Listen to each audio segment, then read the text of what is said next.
we go through an education that includes everything our bodies should naturally do. That we'll start our periods and that sex means we get pregnant if we don't use protection. That's all we are prepared for. We aren't taught that this might never happen. From always imagining being pregnant one day after experiencing my mum go through the excitement of having my brother, and from a young age admiring what a woman's body goes through to give life. So when I found out that I couldn't and would never be able to do that, I was devastated. I think every girl just expects that one day they can have children, and they just assume that this will happen even if they aren't really wanting children yet, or if they've never really felt maternal before. The first thing that I really thought when I got diagnosed was, oh my god, I'm never going to be able to be a mum, am I? And that was really, really difficult for me to cope with. Even though there's all these options and you know that, but in your head I don't think you can shake the feeling that you're not going to be a mum. It was heartbreaking knowing I'd never be able to carry my own child. I'd always dreamt of having my own children, and receiving the diagnosis made it seem extremely difficult. For me, this is probably the hardest part of this diagnosis to come to terms with. I was raised as an only child and I had a terrible childhood. I have only ever wanted to grow up and have a family. Give my kids something that I did not have.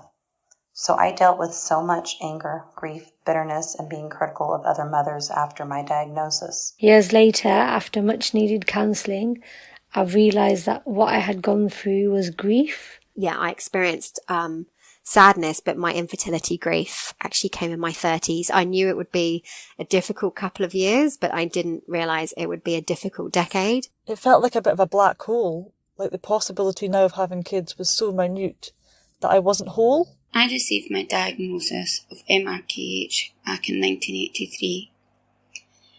It broke my heart to realise I would never be able to have children.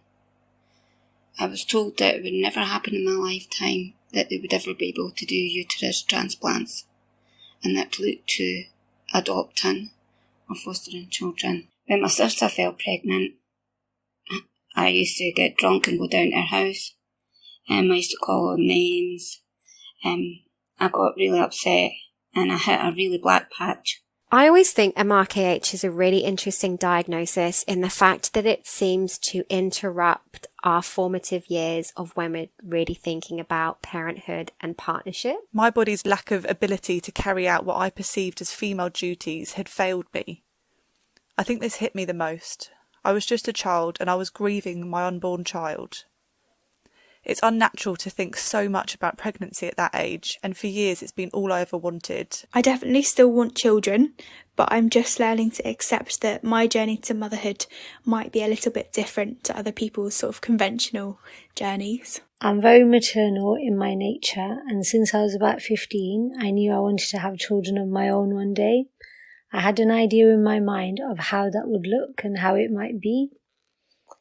So to be told at the age of 18 by medical professionals that I could never have children, that was an absolute shock, and it shattered my whole world. Now I had to learn to let these feelings go if I wanted to experience true happiness. I don't think it has changed my thoughts on having children. I've always wanted to be a mum, but grieving for the children that I may never have and the belly that will never grow is a constant and continuous process. It never goes away, and it's a pain that I have to feel every day without fail. And having people around me who don't understand that only heightens the isolation that I'm sure we've all felt at some point. And you just know it's going to be harder than most of the couples have to face. But it did make me realise how much I wanted children, because no matter how much I'm going to have to go through, I'm still willing to do it. Now I know that there are alternate ways to motherhood. I wish I'd been told that at the age of 18, that there are different ways apart from the traditional method of being a mother. My thoughts never changed about having children. I always wanted children. I played with dolls and prams as a child, and yes, after my diagnosis, my whole world shattered. But I know now that I should never have spent half my life saying I can't have children, because you can.